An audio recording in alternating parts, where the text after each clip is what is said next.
A very warm welcome to all of you. This is Akash Verma. जैसा कि आप देख रहे हैं, ये विजन आईएएस की पीटी 365 है और इसमें अप्रैल 2025 से नवंबर 2025 तक के एनवायरनमेंट से रिलेटेड जो भी करंट अफेयर्स के आर्टिकल हैं उनको कवर किया गया है। आज वेटलैंड, कोस्टलैंड और ओशियन से रिलेटेड जो भी आर्टिकल हैं ना, उन सबको हम कवर करेंगे। फर्स्ट जो टॉपिक है वो है यूएन हाई सीज ट्रीटी से related. UN high seas treaty से रिलेटेड। तो इससे पहले कि हम लोग आर्टिकल पर चलें, तो ये जो हाई सीज ट्रीटी है ना, इसको नाम दिया गया था treaty for the conservation and sustainable use of marine biological diversity of areas beyond national jurisdiction, means BBNJ agreement. In simple words, जो नेशनल ज्यूरिसडिक्शन के बियॉन्ड एरियाज हैं उनमें जो मरीन बायोलॉजिकल डाइवर्सिटी है उसके कंजर्वेशन और सस्टेनेबल यूज के लिए एक ट्रीटी बनाई गई। और इस ट्रीटी से रिलेटेड ये कहा गया था कि जब इसको 60 कंट्रीज रेटिफाइड कर देंगे ना, तब ये लागू होगी, then it will enter into force. तो अभी क्या हुआ है, अभी 60 कंट्रीज ने इसको रेटिफाई कर दिया है, तो formally it will enter into force. तो अब सबसे पहले देखते हैं बीबीएनजे एग्रीमेंट 2023 के बारे में। तो ये एक लीगली बाइंडिंग इंटरनेशनल ट्रीटी है। ये याद रखेंगे आप लोग कि ये लीगली बाइंडिंग इंटरनेशनल ट्रीटी है यूएन क्लास के under, united nation convention on the laws of the sea. और ये जो बीबीएनजे एग्रीमेंट है ना, ये थर्ड इम्प्लीमेंटेशन एग्रीमेंट है। इससे पहले 2 एग्रीमेंट्स हो चुके हैं। पहला है 1994 में हुआ था part 11 implementation agreement. Part 11 implementation agreement ये किससे रिलेटेड था? तो ये जो मिनरल रिसोर्सेस हैं ना इंटरनेशनल सीबेड एरियाज में, तो इंटरनेशनल सी बेड एरिया में जो मिनरल रिसोर्सेज हैं उनके एक्सप्लोरेशन और एक्सट्रैक्शन से रिलेटेड था। 1995 में एक और एग्रीमेंट हुआ था, UN fish stocks agreement. UN fish stocks agreement ये जो था, तो जो माइग्रेटरी फिश स्टॉक्स होता है उसके कंजर्वेशन और मैनेजमेंट से रिलेटेड था। जो बीबीएनजे एग्रीमेंट किया गया है, इसका जो एम है, तो नेशनल ज्यूरिसडिक्शन के बाहर जो एरियाज हैं ना, उनमें मरीन बायोलॉजिकल डाइवर्सिटी के सस्टेनेबल यूज और कंजर्वेशन को इंश्योर करना इस ट्रीटी का उद्देश्य है। इम्प्लीमेंटिंग मिनिस्ट्री कौन सी है? तो मिनिस्ट्री ऑफ अर्थ साइंस इसको इम्प्लीमेंट करवाएगी। इसमें ये एक मैंडेट था कि जब 60 कंट्री इसको रेटिफाई कर देंगी, उसके 120 दिन के बाद ये के विल एंटर इनटू फोर्स। याद रखेंगे, इंडिया ने ट्रीटी को साइन किया है लेकिन रेटिफाई नहीं किया है। जो मेंबर यूएन क्लॉज के पार्ट नहीं है वो भी बीबीएनजे एग्रीमेंट को ज्वाइन कर सकते हैं। इस ट्रीटी के क्या की पिलर्स हैं, आइए उनको देखते हैं। तो फर्स्ट है, तो हाई सीज में मरीन प्रोटेक्टेड एरियाज जैसी चीज़ें आपको देखने मिलती हैं। मीन्स ये क्या है, mechanism for area based management tools. ये जो फाइनेंशियल और नॉन फाइनेंशियल बेनिफिट है ना, वो एक दूसरे से शेयर किया जाएगा। मीन्स मरीन जेनेटिक रिसोर्सेस का कमर्शियल एप्लीकेशन से जो बेनिफिट मिलेंगे ना, चाहे वो फाइनेंशियल हो या नॉन फाइनेंशियल हो, उनको शेयर किया जाएगा। कैपेसिटी बिल्डिंग की बात की गई और ये बोला गया मरीन टेक्नोलॉजी को एक दूसरे के साथ में शेयर किया जाएगा। मीन्स जो डेवलप्ड कंट्रीज हैं वो डेवलपिंग कंट्रीज को मरीन टेक्नोलॉजी ट्रांसफ़र करेंगे। इससे क्या होगा कि आप नॉलेज को शेयरिंग कर पाएंगे, स्किल्स और टेक्नोलॉजी में डेवलपिंग कंट्रीज को हेल्प मिलेगी। एनवायरमेंटल इम्पैक्ट असेसमेंट किया जाएगा हाई सी एक्टिविटीज़ को, जैसे डीप सी माइनिंग में आप एनवायरमेंटल इम्पैक्ट असेसमेंट करेंगे। इसके कुछ एक्सेप्शन हैं। इससे पहले हम लोग देख लेते हैं कि मरीन प्रोटेक्टेड एरियाज की जो बात की गई वो क्या है। तो इसकी डेफिनेशन दिया गया है कि marine protected areas are clearly defined geographical spaces हैं, recognised, dedicated and managed through legal और other effective means to conserve marine biodiversity and ecosystem.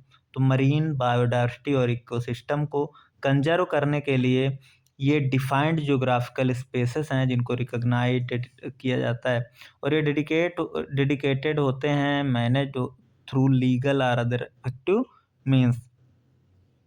तो ये डिक्शनरी डिफिनीशन है, लेकिन हमें बस माइंड में इतना रखना है कि मरीन बायोडाइवर्सिटी और इकोसिस्टम को कंजर्व करने के लिए एरिया को, जो एक डेडिकेटेड एरिया होता है उसको मरीन प्रोटेक्टेड एरिया कहा गया है।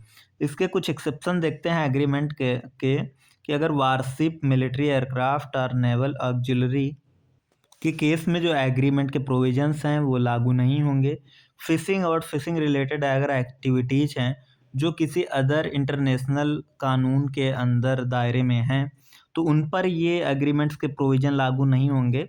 और obligation concerning the utilization of MGRs and their digital sequence information do not apply to a party military activities including government vessel और जो नॉन कमर्शियल सर्विसेज में एयरक्राफ्ट यूज होते हैं, तो ये भी इसके प्रोविज़न के बाहर होंगे। अभी UN क्लॉज के बारे में देखते हैं। तो UN क्लॉज को कॉन्स्टिट्यूशन ऑफ द ओशियन भी कहा जाता है, कॉन्स्टिट्यूशन ऑफ द ओशियन भी कहा जाता है। और ये प्राइमरली जो है इंटरनेशनल ट्रीटी है जो कि सीज और ओशियंस के यूज को गवर्न करती है। कब अडॉप्ट की गई? तो 1982 में इसको अडॉप्ट किया गया। कब लागू हुई, came into entered into force? तो 1994 में it came into force. State parties की जब बात करते हैं तो 171 स्टेट पार्टीज इसकी मेंबर हैं, जिसमें से इंडिया भी है।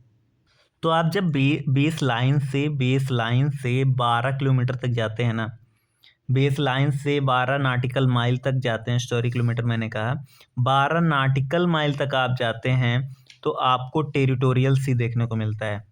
और जो टेरिटोरियल सी होता है ना, यहीं से आपका नेशनल एयरबेस जो होता है वो माना जाता है। इसके बाद में इंटरनेशनल एयर स्पेस शुरू हो जाता है।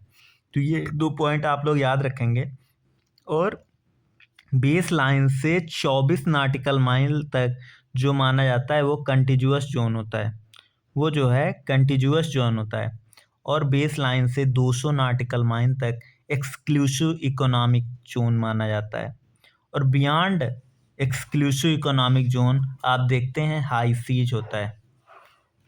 तो ये जो टेरिटोरियल सी होता है ना, उस पर आप देखते हैं, आप कोस्टल स्टेट जो होता है उसकी फुल सोवरेनिटी आपको देखने को मिल जाती है।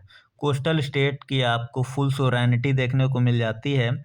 और जो कंटिन्यूअस जोन है ना, तो आपको कोस्टल स्टेट्स के enforcement rights for customs, immigration, sanitation and security, ये सब देखने को मिलता है। जो एक्सक्लूसिव इकोनॉमिक जोन है तो sovereign rights for exploration and use of marine resources आप लोग देखते हैं। हाई सीज में आप क्या देखते हैं? फ्रीडम ऑफ नेविगेशन है, ओवरफ्लाइट है, फिशिंग, रिसर्च, ये सब देखने को मिलते हैं। और इस पर किसी पर्टिकुलर कंट्री की सोवरेनिटी आपको देखने को नहीं मिलती है। नेक्स्ट आता है डीप सीबेड माइनिंग। तो सीबेड बियॉन्ड नेशनल ज्यूरिसडिक्शन, ये common heritage of the Mankind इसको कहा जाता है। और ये इंटरनेशनल सीबेड अथॉरिटी इसको मैनेज करता है।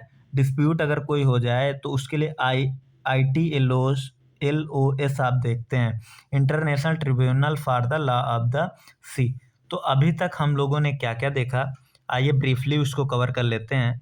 तो पहला आर्टिकल था UN हाई सीज ट्रीटी से रिलेटेड, जिसको BBNJ एग्रीमेंट भी कहा जाता है। BBNJ एग्रीमेंट 2023 का था। ये लीगली बाइंडिंग एग्रीमेंट है। और इसको ये किस ट्रीटी के अंडर है? तो UN क्लॉज के अंडर है। BBNJ जो एग्रीमेंट है ये UN क्लॉज के अंडर थर्ड इम्प्लीमेंटेशन एग्रीमेंट है। इससे पहले 2 एग्रीमेंट आ चुके, एक 1994 में, एक 1995 में। 1995 में जो था वो UN फिश स्टॉक्स एग्रीमेंट था। और जो 1994 में था वो मिनरल रिसोर्सेज के एक्सप्लोरेशन और एक्सट्रैक्शन से रिलेटेड था।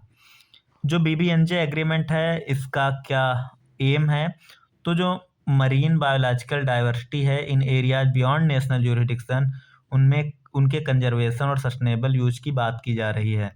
इम्प्लीमेंटेड मिनिस्ट्री कौन सी है, याद रखेंगे मिनिस्ट्री ऑफ अर्थ साइंस है। और इसमें एक ये मैंडेट था कि अगर 60 कंट्रीज को रेटिफाइड कर लेंगी तो उसके 120 दिन बाद it will enter into force.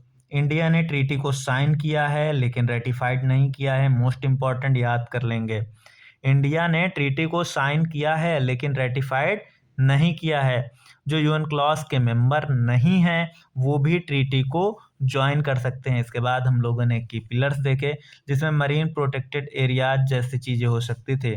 Financial और नॉन फाइनेंशियल बेनिफिट, अगर कोई कॉमर्शियल एप्लीकेशन मरीन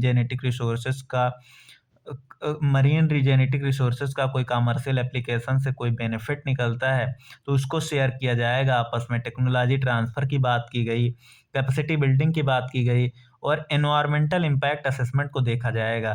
फिर कुछ एक्सेप्शंस देखे एग्रीमेंट के, जहाँ पर अगर वारशिप मिलिट्री एयरक्राफ्ट या नेवल एक्जिलरी है उस केस में ट्रीटी के जो प्रोविजंस हैं वो लागू नहीं होंगे। फिशिंग रिलेटेड जो एक्टिविटीज़ हैं किसी अदर रिलेवेंट इंटरनेशनल लॉ से रेगुलेटेड हैं तो उन पे भी लागू नहीं होगा। इसके बाद में देखा कि एमजीआर का यूटिलाइजेशन या फिर देयर डिजिटल सीक्वेंस इंफॉर्मेशन से रिलेटेड है तो उसको भी एग्जेम्प्ट रखा गया। इसके बाद में यूएन क्लॉज की जब बात आई तो 1982 में इसको अडॉप्ट किया गया। 1994 में it inter into force. 171 state party हैं जिन्होंने रेटिफाई कर रखा है।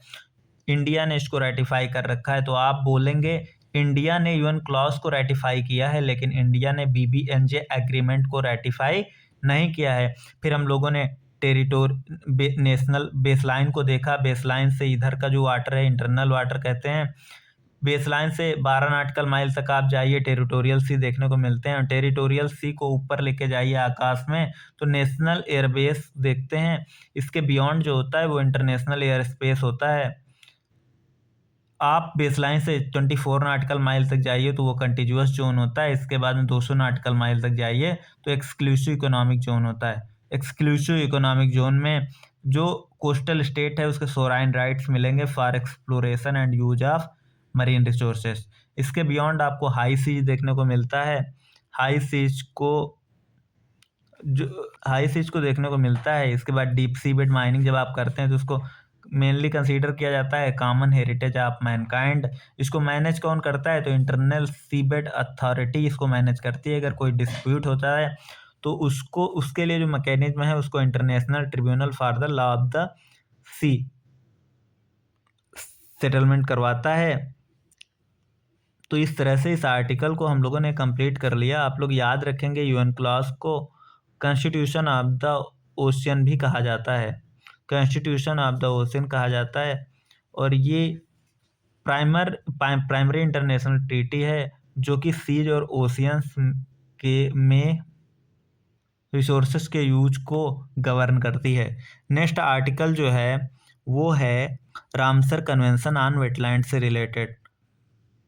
तो रामसर कन्वेंशन न्यूज में क्यों आया, अभी हम देखते हैं कि रामसर कन्वेंशन की COP15 जो है वो विक्टोरिया फॉल्स में जिम्बाब्वे में हुई थी।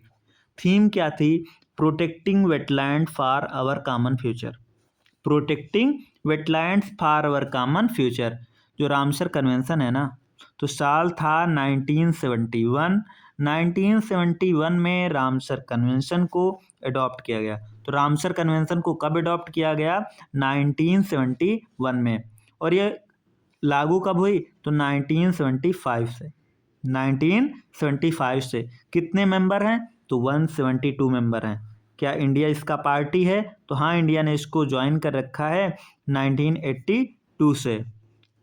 तो जैसा कि नाम से ही स्पष्ट है ये वेटलैंड के कंजर्वेशन से डील करता है। हेडक्वार्टर कहाँ पर है, ग्लांड स्विट्जरलैंड में। कहाँ पर है, ग्लांड स्विट्जरलैंड में। और इसमें जो बात की जाती है वो वाइज यूज ऑफ वेटलैंड की बात की जाती है। वाइज यूज से क्या मतलब है, maintaining the ecological character of wetland. Using ecosystem based approaches. और ये वाई यूज कैसे इंश्योर करना है, तो आप नेशनल प्लान्स देखेंगे, legislation, management actions and public education के थ्रू आप वाई यूज करेंगे वेटलैंड्स का। तो रामसर कन्वेंशन के अंडर क्या क्या मैकेनिज्म हैं जो देखने को मिलता है। फर्स्ट है रामसर लिस्ट। तो रामसर लिस्ट क्या होती है, तो यह है list of wetlands of international importance. Means जो वेटलैंड इंटरनेशनल इम्पोर्टेंस के हैं उनकी ये एक लिस्ट है। तो ये वर्ल्ड का लार्जेस्ट नेटवर्क है ऑफ प्रोटेक्टेड एरियाज। जो रामसर लिस्ट है ना, ये वर्ल्ड का लार्जेस्ट नेटवर्क है ऑफ प्रोटेक्टेड एरियाज। और रामसर साइट्स जो डिजिग्नेट किया जाती है, वो अगर 9 क्राइटेरिया दी गए हैं, अगर उसमें से एटलीस्ट 1 अगर मीट कर रही है, अगर 9 क्राइटेरिया में से कोई एक क्राइटेरिया पे वो खरी उतरती है, तो उस साइट को रामसर साइट्स की लिस्ट में ऐड कर दिया जाता है। तो ये जो 9 क्राइटेरिया है ना, इनको 1 बाय 1 हम देखते हैं। तो फर्स्ट है, तो क्या क्या क्राइटेरिया हैं, representative, rare or unique example of natural or near natural wetland type, ये होना चाहिए। Support vulnerable, endangered, critically endangered species or threatened ecological communities. तो ये कुछ क्राइटेरिया हैं। अच्छा, अगर कोई एक वेटलैंड जो है रामसर लिस्ट में ऐड हो जाता है तो क्या क्या इफेक्ट देखने को मिलते हैं। तो वेटलैंड जो कि लिस्ट में इंक्लूड हो जाते हैं ना, उनको एक नया स्टेटस मिल जाता है एट द नेशनल लेवल, और वो इंटरनेशनली उनको एक रिकॉग्निशन मिल जाता है कि वो सिग्निफिकेंट वैल्यू ऑफ ह्यूमैनिटी हैं। कंट्री विद मोस्ट साइट जो है वो यूके की जो सबसे ज़्यादा साइट्स हैं जो रामसर लिस्ट में हैं। लार्जेस्ट साइट जो है ब्राज़ील की रियो नीग्रो, ब्राज़ील की रियो नीग्रो ये लार्जेस्ट साइट है जो कि रामसर लिस्ट में है। ये 1,20,000 स्क्वायर किलोमीटर्स में फैली हुई है।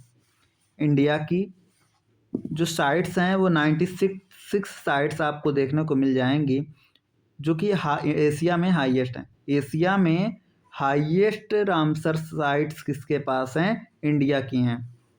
Montreux record. तो मॉन्ट्रिक्स रिकॉर्ड क्या होता है कि जब ह्यूमन इंटरफेरेंस के चलते कोई वेटलैंड जो कि इकोलॉजिकल चेंजेस को फेस कर रहा है, तो उसको मॉन्ट्रिक्स रिकॉर्ड में रख दिया जाता है। इंडिया की जो 2 साइट्स हैं वो मॉन्ट्रिक्स रिकॉर्ड में हैं। केवलादेव नेशनल पार्क राजस्थान की है और लोकटक लेक मणिपुर की है।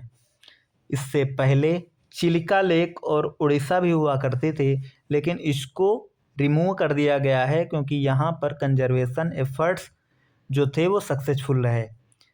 थर्ड है wetland city accreditation. Wetland city accreditation ये वॉलंटरी एक्रेडिशन सिस्टम है। ये वॉलंटरी एक्रेडिशन सिस्टम है, ये सिटीज़ को एक अपॉर्चुनिटी प्रोवाइड करती है कि इंटरनेशनल रिकग्निशन हासिल करने के लिए और उनके एफर्ट्स की पॉजिटिव पब्लिसिटी करने के लिए जो भी नेचुरल या ह्यूमन मेड वेटलैंड्स है ना, उनकी वैल्यू को शोकेस करता है। फर्स्ट टाइम कब अप्रूव्ड हुआ, तो कॉप 12 थी रामसर कन्वेंशन की उरुग्वे में, वहाँ पर ये अप्रूव्ड होता है। साल था 2015। 2015 में रामसर कन्वेंशन की 12th कॉप थी उरुग्वे में, वहाँ पर ये वो अप्रूव्ड होता है और 6 साल के लिए वैलिड था। 6 साल के लिए अगर एक बार सिटी एक्रेडिशन मिल जाता है तो 6 साल के लिए वैलिड रहता है और इसके बाद में इसको रिन्यू करवाना पड़ता है। कॉप 15 के आउटकम्स क्या क्या रहते हैं, तो आपको विक्टोरिया फॉल्स डिक्लेरेशन देखने को मिलता है। तो ये इसमें वेटलैंड के इकोलॉजिकल, सोशल और इकोनॉमिक रोल को एक्नॉलेज किया गया है। Highlights contribution to biodiversity, means wetland biodiversity में क्या कंट्रीब्यूशन करता है, क्लाइमेट चेंज मिटिगेशन में क्या अपना कंट्रीब्यूट करता है, इन सब की बात की गई। फिफ्थ स्ट्रेटेजिक प्लान देखने को मिलता है 2025 टू 2030 के लिए। मीन्स इसमें क्या करना है कि जो लॉस ऑफ वेटलैंड है ना, उसको हाल्ट करना है और रिवर्स करना है। आपको Indo Burma Ramsar regional initiative strategic plan देखने को मिलता है।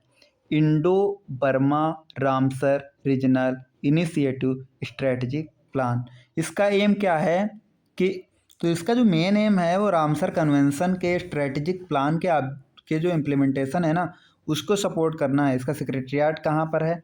आयुषियन इसका सेक्रेटरियाट प्रोवाइड कराएगा। ये आयुषियन के ब्रिज प्रोजेक्ट द्वारा सपोर्ट किया जाएगा। आयुषियन का जो ब्रिज प्रोजेक्ट है उसके द्वारा सपोर्ट किया जाएगा।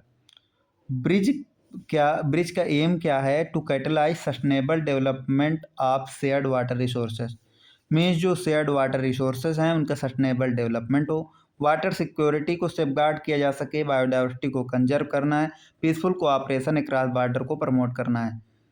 Indo Burma Ramsar regional initiative जो है इसके मेंबर स्टेट कौन कौन हैं?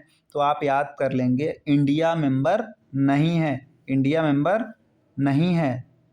बर्मा है, बर्मा मीन्स म्यांमार, म्यांमार है, म्यांमार, थाईलैंड, कंबोडिया, वियतनाम। कौन कौन से? म्यांमार, थाईलैंड, कंबोडिया, वियतनाम और लाओ पीडीआर। इसके अलावा ब्रिज प्रोग्राम देखने को मिलता है। तो ब्रिज प्रोग्राम में बेसिकली क्या है कि वुमेन लीडरशिप और जेंडर मेन स्ट्रीम के लिए ग्रांट देना है, grants on gender main stream and women leadership. Fresh water challenge, fresh water challenge ये क्या करेगा? कन्वेंशन के इम्प्लीमेंटेशन को इन्हांस करेगा।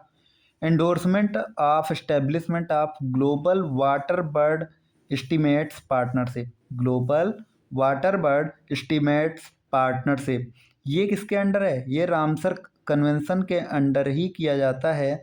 Global water bird estimates partnership ये क्या करता है? डेटा सोर्सेस को इंटीग्रेट करता है, बिल्ड करेगा मॉनिटरिंग कैपेसिटी को, provide information for conservation agreements to combat global decline of water bird population and wetland degradation. तो इंडिया की तरफ से क्या क्या कंट्रीब्यूशन देखने को मिलते हैं? तो इंडिया ने मिशन लाइफ की तर्ज पे ही एक इंट्रोड्यूस किया है कि promoting sustainable lifestyle, promoting sustainable lifestyle for the wise use of wetland.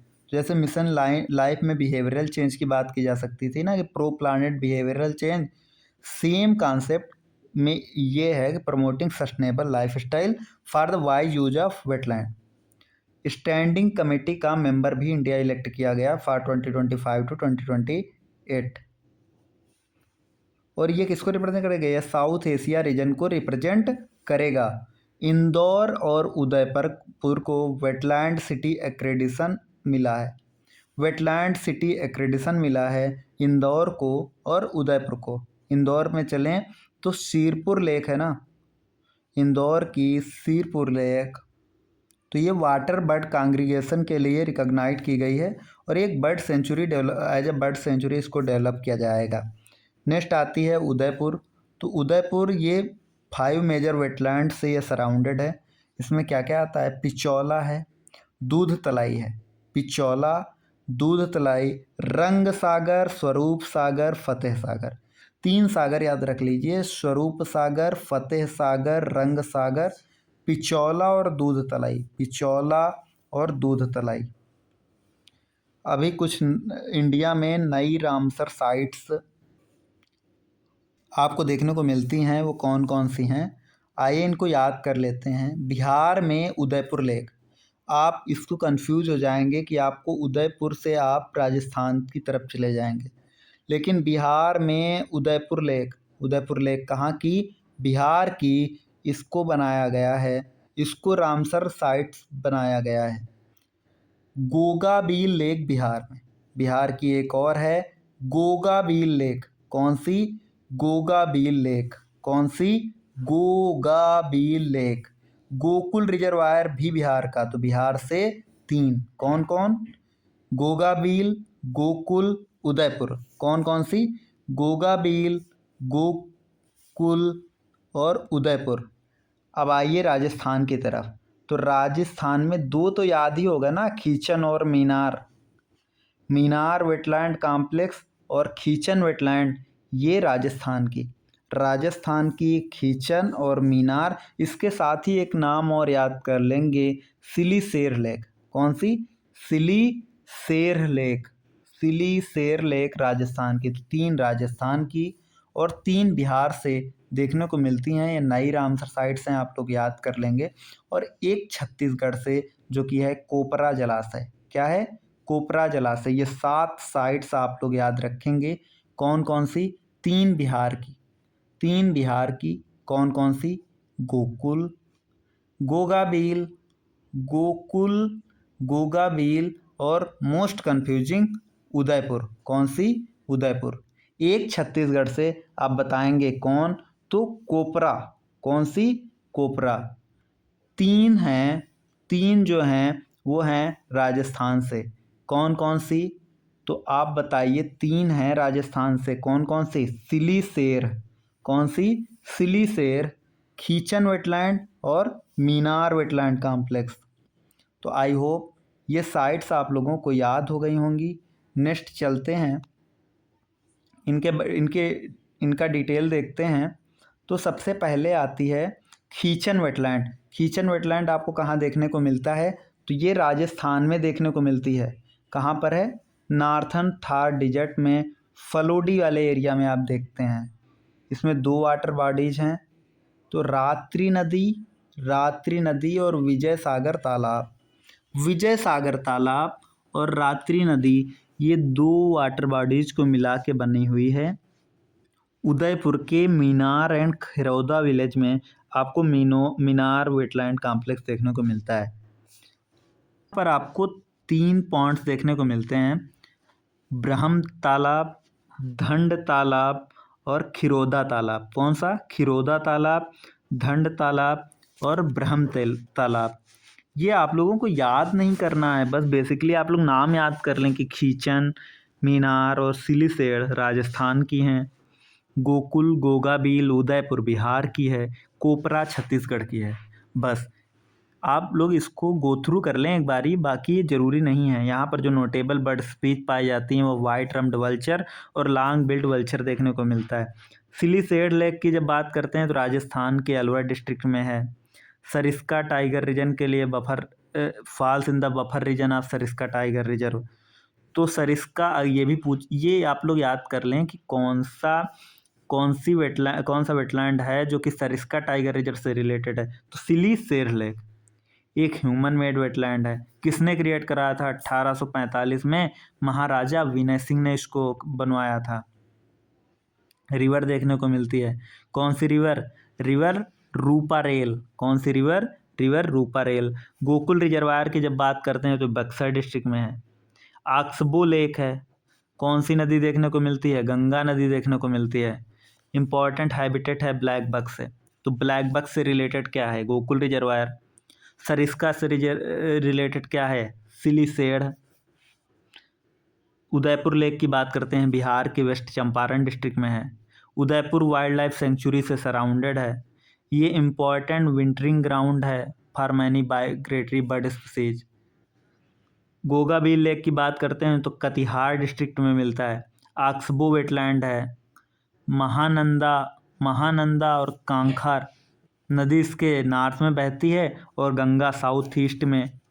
First community reserve है ये बिहार का, याद कर लेंगे। गोगाबील जो लेक है ये फर्स्ट कम्युनिटी रिजर्व है बिहार का। कोपरा जलाशय ये छत्तीसगढ़ के बिलासपुर डिस्ट्रिक्ट में है। महानदी रिवर के कैचमेंट एरिया में है। Feature shallow nutrient rich backwaters देखने को मिलता है। तो ये सब आपको इतना नहीं याद करना है, बस बेसिकली आप लोग नाम याद कर लें। तो इस आर्टिकल में हम लोगों ने क्या क्या देखा? रामसर कन्वेंशन को देखा। तो रामसर कन्वेंशन कब अडॉप्ट किया गया? 1971 में। कब केम इनटू फोर्स? 1975 में। हेडक्वार्टर ग्लैंड में। इंटर गवर्नमेंटल ट्रीटी है जो वेटलैंड के कंजर्वेशन और उसके वाइज यूज से रिलेटेड है। कितनी कंट्रीज हैं? 172। इंडिया ने भी 1982 में ज्वाइन कर रखा है। अभी इसकी COP 15 हुई। कहाँ हुई? जिम्बाब्वे में। जिम्बाब्वे में कहाँ? विक्टोरिया फॉल्स में। इसकी जो थीम थी वो थीम थी protecting wetland for our common future. Protecting wetland for our common future. Protecting wetland for our common future. ये जो 15th कॉप थी, कौन सी थी? 15th कॉप थी। इसके बाद में हम लोगों ने देखा कि रामसर कन्वेंशन के अंदर क्या क्या मैकेनिज्म है। तो रामसर लिस्ट देखा। रामसर लिस्ट में वर्ल्ड का लार्जेस्ट नेटवर्क है प्रोटेक्टेड एरियाज। अगर 9 क्राइटेरिया दिए गए हैं, जिसमें से अगर एक आप फुलफिल करते हैं तब आपको रामसर लिस्ट में ऐड कर दिया जाएगा। क्या फ़ायदा मिलता है? तो जो रामसर लिस्ट में ऐड हो गए तो नेशनल लेवल पर एक नया स्टेटस मिल जाता है और इंटरनेशनली आपको रिकॉग्निशन मिल जाता है। सबसे ज़्यादा रामसर साइट कहाँ देखने को मिलती हैं? तो यूनाइटेड किंगडम में देखने को मिलती हैं। जो लार्जेस्ट रामसर साइट है वो कौन सी है? तो ब्राज़ील में रियो नीग्रो देखने को मिलती है, जो कि लार्जेस्ट साइट है। इंडिया में कितनी साइट्स हैं? 96 हैं। एशिया में सबसे ज़्यादा रामसर साइट्स इंडिया के पास हैं। फिर हम लोगों ने मैट्रिक्स रिकॉर्ड के बारे में देखा। तो मैट्रिक्स रिकॉर्ड क्या होता है? अगर ह्यूमन इंटरफेरेंस के चलते कोई अगर वेटलैंड है जो इकोलॉजिकल इशू फेस कर रहा है। इंडिया में कौन सी 2 साइट्स हैं? तो केवलादेव और लोकटक हैं। लोकटक कहाँ है? मणिपुर में है। केवलादेव नेशनल पार्क कहाँ पर है? राजस्थान में है। इससे पहले चिलिका लेक जो उड़ीसा की है ना, उसको रिमूव कर दिया गया, क्योंकि ये भी पहले मैट्रिक्स रिकॉर्ड में थी, लेकिन अब नहीं है, क्योंकि इसमें जो कंजर्वेशन एफर्ट लिए गए वो सक्सेसफुल है। इसके अलावा हम लोगों ने वेटलैंड सिटी एक्रेडिशन को देखा। वेटलैंड सिटी एक्रेडिशन एक वॉलंटरी एक्रेडिशन सिस्टम है जो सिटीज़ को एक्रेडिशन प्रोवाइड करता है। इंडिया की कोई 2 हैं। कौन कौन सी हैं? तो आप देखते हैं, इंडिया की 2 सिटी को मिला है, इंदौर है और उदयपुर है। इंदौर है और उदयपुर है। Approved at Uruguay. तो आप देखते रामसर कन्वेंशन की जो कॉप 12 थी, जो कि 2015 में हुई, जो कि 2015 में हुई। कहाँ पर हुई? तो उरुग्वे में हुई। वहाँ पर वेटलैंड सिटी एक्रेडिशन को अप्रूव किया गया था। एक बार ही अगर वेटलैंड सिटी एक्रेडिशन मिल जाता है, कितने टाइम के लिए वैलिड रहता है? 6 साल के लिए वैलिड रहता है। इसके बाद में कॉप 15 के आउटकम्स देखे हम लोगों ने, जिसमें विक्टोरिया फॉल्स डिक्लेरेशन साइन होता है, जो कि वेटलैंड के इकोलॉजिकल, सोशल और इकोनॉमिक रोल्स को एक्नॉलेज करता है। फिर हम लोगों ने 5th स्ट्रेटेजिक प्लान देखा 2025 से 2030 तक के लिए। तो इसमें क्या करना है? लॉस ऑफ वेटलैंड को हाल्ट करना है और रिवर्स करना है। Indo Burma Ramsar regional initiative strategic plan देखा 2025 से 2030 के लिए। तो इसमें क्या होना है कि रामसर कन्वेंशन के जो के इम्प्लीमेंटेशन को सपोर्ट करना है। सेक्रेटरियाट इसका आयुषियन प्रोवाइड करेगा। आयुषियन का जो ब्रिज प्रोजेक्ट है वो इसको सपोर्ट करेगा। मेंबर स्टेट्स कौन कौन से हैं? तो हम लोगों ने देखा था। आप ये भी देख लीजिए कि एमएलसी का भाषण आ रहा है कहाँ पर? टीवी पर। एमएलसी का भाषण आ रहा है टीवी पर। तो ऐसे आपको नाम याद रह जाएंगे कि म्यांमार था, लाओ पीडीआर था, कंबोडिया था, टीफार थाईलैंड था, वीफार वियतनाम था, या फिर नेबरिंग कंट्री से देख लीजिए। म्यांमार, थाईलैंड चलिए, फिर कंबोडिया, वियतनाम आ जाइए और लाओ पीडीआर। जैसे भी याद करना है याद कर लेंगे आप लोग। ब्रिज प्रोग्राम देखते हैं तो ये वीमेन से रिलेटेड था, जेंडर की बात करता है। फ्रेश वाटर चैलेंज देखने को मिलता है, जो कन्वेंशन के इम्प्लीमेंटेशन को इन्हांस करेगा। Global water bird estimate partnership की बात की गई। तो ग्लोबल वाटर बर्ड एस्टीमेट जो पार्टनरशिप है, ये रामसर कन्वेंशन के अंडर की जाएगी। इसके बाद इंडिया के कंट्रीब्यूशंस को देखा तो जो लाइफ की तर्ज पे बनाया गया, promoting sustainable lifestyle for the wise use of wetland means pro planet behavioural change जैसा कॉन्सेप्ट लाने की कोशिश की गई। इंडिया जो है स्टैंडिंग कमेटी का मेंबर इलेक्ट किया गया 2025 से 28 के लिए। इंदौर और उदयपुर को वेटलैंड सिटी एक्रेडिशन मिला है। इंदौर की जो सिरपुर लेक है वो as a bird sanctuary develop की जाएगी। इसको रिकग्नाइज किया गया है for water bird congregation. Udaipur की जब बात करते हैं तो यहाँ पर 5 मेजर वेटलैंड से ये सराउंडेड है। कौन कौन से हैं? तो 3 तो सागर देखने को मिल जाते हैं, फतेह सागर, रंग सागर, स्वरूप सागर। 2 है दूध तलाई और पिचौला। अभी 7 नई रामसर साइट ऐड हुई हैं। तो 3 तो आपको याद ही हैं, खीचन, मीनार और सिलीसेड। ये कहाँ की हैं? तो ये राजस्थान की हैं। 3 और आपको याद हैं, उदयपुर बिहार की, गोगाबील और गोकुल रिजर्वायर। गोकुल रिजर्वायर बिहार का है, गोगाबील भी बिहार की है, उदयपुर भी बिहार की है।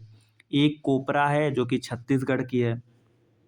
खीचन में जो इम्पॉर्टेंट पॉइंट है वो ये है यहाँ पर 2 वाटर बॉडी आपको देखने को मिल जाती हैं। कौन कौन सी? रात्रि नदी और विजय सागर तालाब। मीनार वेटलैंड की जब बात करते हैं तो ये आपको 3 पॉइंट्स यहाँ पर देखने को मिलते हैं। कौन कौन से? ब्रह्म तालाब, धंड तालाब और खिरौदा तालाब। वाइट रम्प्ड वल्चर आपको देखने को मिलता है। वाइट रम्प्ड वल्चर यहाँ पर पाए जाते हैं। इनका आयुशियन स्टेटस क्या है? क्रिटिकली इंडेंजर्ड है। आपको लॉन्ग बिल्ड वल्चर भी देखने को मिल जाएंगे, जो स्टेटस है क्या है? क्रिटिकली इंडेंजर्ड है। सिलीसेड लेक की जब बात करते हैं तो ये ह्यूमन मेड वेटलैंड है। किसने बनवाया था? महाराजा विनय सिंह ने बनवाया था। कब बनवाया था? 1845 में। कौन सी नदी देखने को मिलती है? रिवर रूपारेल। कौन सी? रिवर रूपारेल। और जो सिलीसेड लेक है ना, ये सरिस्का टाइगर रिजर्व से रिलेटेड है। S for Sariska, S for Siliserh. Next याद करना है गोकुल रिजर्वायर से रिलेटेड, तो ये आक्सबो लेक है, गंगा नदी देखने को मिलती है। गोकुल रिजर्वायर कहाँ पर है? बिहार में। ब्लैक बक का हैबिटेट देखने को मिलता है। Udaipur lake Bihar. Oxbow lake Udaipur wildlife sanctuary से ये सराउंडेड है। नेक्स्ट है गोगाबील लेक। गोगाबील लेक आप ये जो है ये बिहार का फर्स्ट कम्युनिटी रिजर्व है। सबसे पहले यही याद रखेंगे कि बिहार का फर्स्ट कम्युनिटी रिजर्व है। यहाँ पर महानंदा और कांखर देखने को मिलती है नॉर्थ से, गंगा साउथ एंड ईस्ट से। कोपरा जलाशय आप बिलासपुर डिस्ट्रिक्ट में देखते हैं, रिवर महानदी है। नेक्स्ट आर्टिकल जो है वो है अदर वेटलैंड्स इन न्यूज। तो वेम्बनाड लेक और डल लेक ये 2 वेटलैंड हैं जो कि न्यूज में थे। तो जब वेम्बनाड लेक की बात होती है ना, ये कहाँ पर है? केरला में है। वेम्बनाड लेक केरला में है और डल लेक कहाँ पर है? जम्मू कश्मीर में है। ये न्यूज में क्यों थी? तो वेम्बनाड लेक में जो है ना, तो ये माना गया कि इसका सरफेस एरिया 27% श्रिंक कर गया है, इसलिए न्यूज में थी। कहाँ पर है? केरला में है। बस इतना ही याद रख लें। एक पॉइंट और आप लोग याद रख लें कि वाटर फाउल यहाँ पर पाए जाते हैं। इंडिया में 3rd largest water foul population यहीं पे पाया जाता है और ये आपको विंटर मंथ के टाइम पे देखने को मिलेंगे। डल लेक की बात करते हैं तो फिर ये क्यों इम्पोर्टेंट हो जाता है? क्योंकि जो खेलो इंडिया विंटर्स गेम है ना, खेलो इंडिया विंटर्स गेम ये सबसे पहली बार डल लेक ने होस्ट किए हैं, तो इसलिए ये इम्पोर्टेंट हो जाती है। डल लेक में आपको एक नदी देखने को मिलती है, आरा रिवर। आरा रिवर से पानी डल लेक में जाता हुआ देख सकते हैं। ये झेलम के राइट बैंक पे श्रीनगर जम्मू कश्मीर में देखने को मिलती है। इससे ज़्यादा इसमें कुछ भी याद करने की ज़रूरत नहीं है। नेक्स्ट आर्टिकल जो है वो कोरल ब्लीचिंग से रिलेटेड है। कोरल ब्लीचिंग से रिलेटेड है तो न्यूज में क्यों आया? ऑस्ट्रेलिया में कोरल ब्लीचिंग की घटना देखी गई है। और तो क्रॉस द कोस्ट आप क्या देखते हैं? जो मराइन हीटवेव है ना, उनको देखते हैं। तो 2023 से 4th मास कोरल ब्लीचिंग इवेंट आपको देखने को मिलती है, तो ये उसी के पार्ट के तौर पे कंसीडर किया जा रहा है। इससे पहले कि हम लोग आगे बढ़ें, कोरल्स के बारे में देखते हैं। तो कोरल्स क्या होते हैं? तो आप यहाँ पर 2 चीज़ देखने को मिलेंगी आपको। एक होता है पॉलिप और दूसरा होता है जूजेंथली। तो क्या देखते हैं कि पॉलिप का जूजेंथली के साथ जो है ये सिम्बायोटिक रिलेशनशिप आप देखते हैं। पॉलिप जो है ये एक इन्वर्टिब्रेट एनिमल्स है, जूजेंथली एक एल्गी है। इसको आप ऐसे समझ सकते हैं, पॉलिप जो है जूजेंथली को रहने की जगह देता है और जूजेंथली जो है पॉलिप को खाना देता है। क्या देता है? खाना देता है, जो कि वो फोटोसिंथेसिस के थ्रू बनाता है। कोरल्स को जनरली हार्ड कोरल्स और सॉफ्ट कोरल्स में क्लासिफाइड किया जाता है। हार्ड कोरल्स में आप देखते हैं कैल्शियम कार्बोनेट का स्केलेटन देखने को मिलता है, जबकि soft corals do not have calcium carbonate skeleton. Type of coral reefs को देखने को जब आप बात करते हैं तो फ्रिंजिंग रीफ देखने को मिलती है, बैरियर रीफ देखने को मिलती है और एटॉल रीफ देखने को मिलती है। तो फ्रिंजिंग रीफ जो होती है, फ्रिंजिंग रीफ ये जो सोर्स है ना, तट है ना, उनसे अटैच्ड होती है। बैरियर रीफ जो है ये कोस्ट से सेपरेटेड होती है किसी एक लैगून के द्वारा। तीसरा जो आता है एटॉल रीफ, तो ये रिंग शेप्ड होती है जो सेंट्रल लैगून के साथ देखने को मिलती है। ऑप्टिमल कंडीशन क्या है कोरल फॉर्मेशन के लिए? जो टेम्परेचर है 23 से 29 डिग्री सेल्सियस होना चाहिए, क्लियर और सैलो वाटर होना चाहिए, मीन्स 50 मीटर से गहरा नहीं होना चाहिए, सनलाइट पेनिट्रेट कर जाए और सैलिनिटी जो है वो स्टेबल होनी चाहिए। तो क्या क्या कंडीशन बताई गई? टेम्परेचर कितना होना चाहिए? 23 से 29 डिग्री सेल्सियस। पानी कैसा होना चाहिए? साफ़ होना चाहिए और उथला पानी होना चाहिए। गहराई 50 सेंटीमीटर से ज़्यादा नहीं होनी चाहिए, गहराई 50 मीटर से ज़्यादा नहीं होनी चाहिए, जिससे कि सनलाइट पेनिट्रेट कर सके। स्टेबल सैलिनिटी होनी चाहिए। कोरल ब्लीचिंग क्या होता है? तो ये जो सिम्बायोटिक रिलेशनशिप देखते थे ना between algae and invertebrate animals, तो स्ट्रेस ड्यूरिंग स्ट्रेस ये जो सिम्बायोटिक रिलेशनशिप है ये टूट जाता है। तो इससे क्या हो जाता है कि जो कोरल्स हैं वो कंप्लीटली वाइट हो जाते हैं और इवेंचुअली डाई कर जाते हैं, क्योंकि अभी जब सिम्बायोटिक रिलेशनशिप टूट गया ना तो खाना ही नहीं मिलेगा, न्यूट्रिएंट सोर्स ही नहीं मिलेगा। कोरल रीफ का क्या सिग्निफिकेंस होता है? तो फिर आप देखते हैं कि लगभग 25% ऑल मरीन स्पीशीज को ये सपोर्ट करता है, कोस्ट को प्रोटेक्ट करता है। इसकी इकोनॉमिक वैल्यू भी होती है related to tourism and fisheries. Coral conservation technologies की बात करें तो बायोराक टेक्नोलॉजी, जो कि यूपीएससी ने ऑलरेडी पूछ ही रखा है, Biorock technology related to coral conservation. 3D printed reef structure, coral cryopreservation, ये कुछ टेक्निक्स हैं जो कि कोरल के कंजर्वेशन की बात करते हैं। जो बायोराक टेक्नोलॉजी है इसमें इलेक्ट्रिक करंट का यूज किया जाता है to stimulate coral formation with deposition of calcium carbonate. Philippines का कोरल लार्वा क्रायो बैंक है। कोरल लार्वा क्रायो बैंक कहाँ पर है?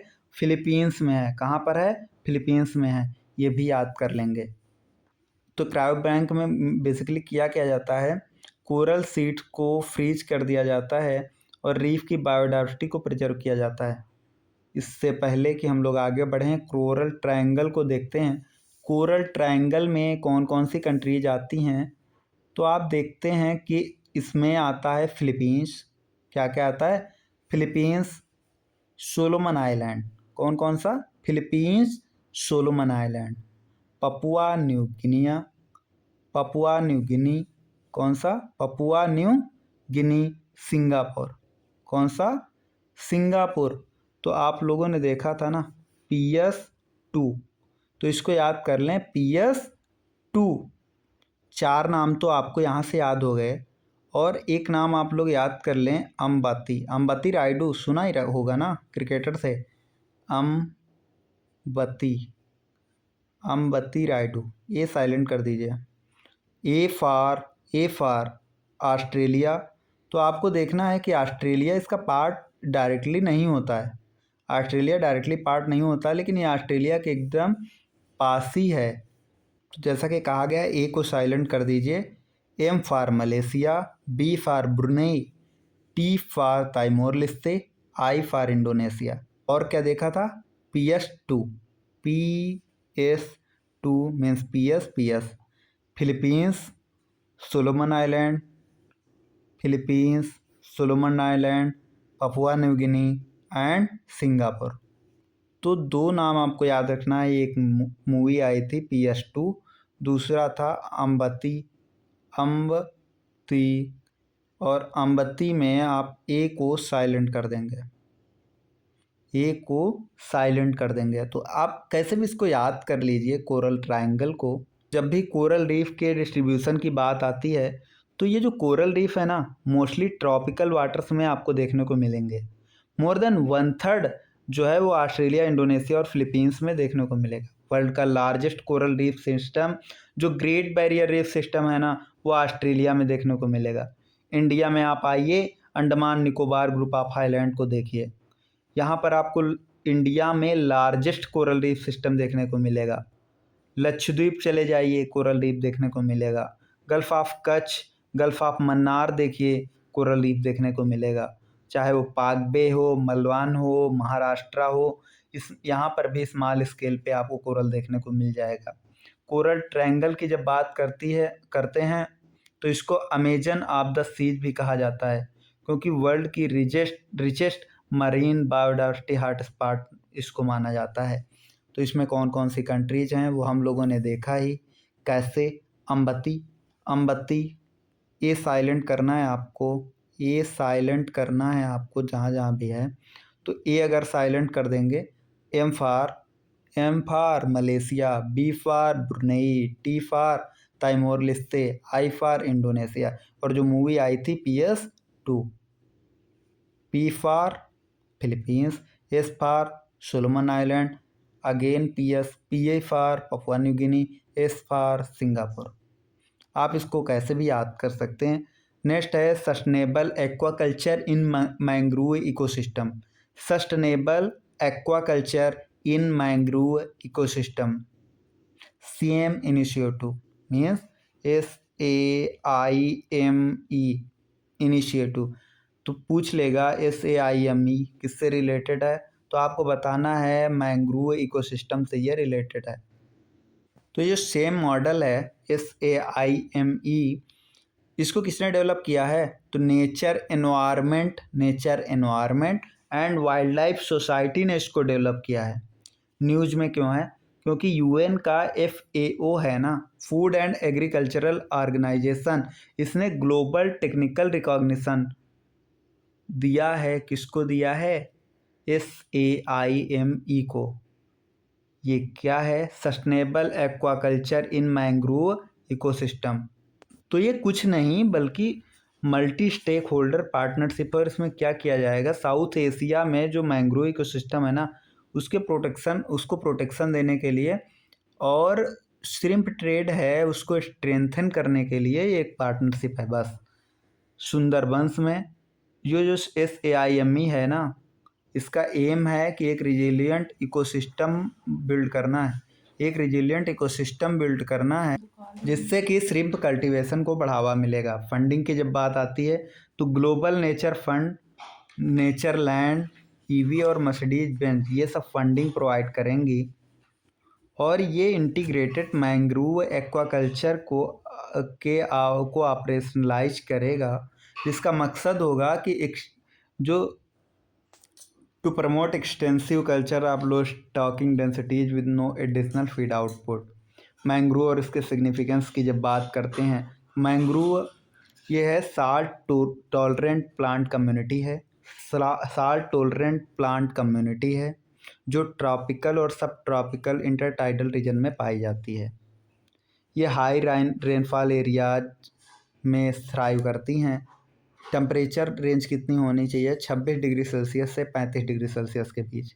जब कैरेक्टरिस्टिक्स की बात करते हैं तो यूनिक रूट सिस्टम देखने को मिलता है। Viviparous means seed germinates while they are still on maternal plant, means seed पहले ही जर्मिनेट कर जाते हैं। यूनिक रूट सिस्टम कौन सा है? न्यूमेटोफोर्स। सिग्निफिकेंस जब देखते हैं मैंग्रोव का क्या है, तो नेचर्स का कार्बन वॉल्ट की तरह काम करते हैं। ये क्रिटिकल हैबिटेट हैं for nursery of our fish, kidney of natural shield against extreme weather events. ये सब पॉइंट्स हैं जो आप मेंस में लिख सकते हैं, फिल्म्स के लिए उतना इम्पॉर्टेंट ये नहीं निकल के आता है। इंडिया में मैंग्रोव की बात करें तो इंडिया के टोटल जियोग्राफिकल एरिया का 0.15% जो है ये मैंग्रोव देखने को मिलते हैं। ये data India state of forest report से लिया गया है 2023। इंडिया ने 11.4% नेट इंक्रीज देखा इन मैंग्रोव कवर में बिटवीन 2001 टू 2023। वेस्ट बंगाल में इंडिया के मैंग्रोव का लार्जेस्ट शेयर देखने को मिलता है। इसके बाद में आप गुजरात जाइए, वेस्ट बंगाल में सबसे ज़्यादा, इसके बाद में फिर गुजरात, और इसके बाद में फिर अंडमान एंड निकोबार द्वीप समूह। सुंदरबन मैंग्रोव्स की बात करते हैं तो ये गंगा, ब्रह्मपुत्र और मेघना के डेल्टा पर आपको देखने को मिलेगा। ये ओनली मैंग्रोव फॉरेस्ट है globally to harbour significant tiger population, जहाँ पर टाइगर की पॉपुलेशन देखने को मिलती है। रीजनल इनिशिएटिव्स फॉर कंजर्वेशन तो आपको TN शोर देखने को मिल जाएगा। इसको लार्जली कौन फंड करता है? वर्ल्ड बैंक फंड करता है। ये तमिलनाडु के कोस्टल इकोनॉमी को स्ट्रेंथन करने के लिए लाया गया। तो एक इनिशिएटिव मिलता है टीएन शोर, किससे रिलेटेड है? तमिलनाडु में मैंग्रोव के कंजर्वेशन से रिलेटेड है। तो ये आप लोग याद कर लेंगे, उतना इम्पोर्टेंट आर्टिकल था नहीं। नेक्स्ट अदर इम्पोर्टेंट जो न्यूज है वो हम लोग नेक्स्ट पार्ट में कंप्लीट करेंगे।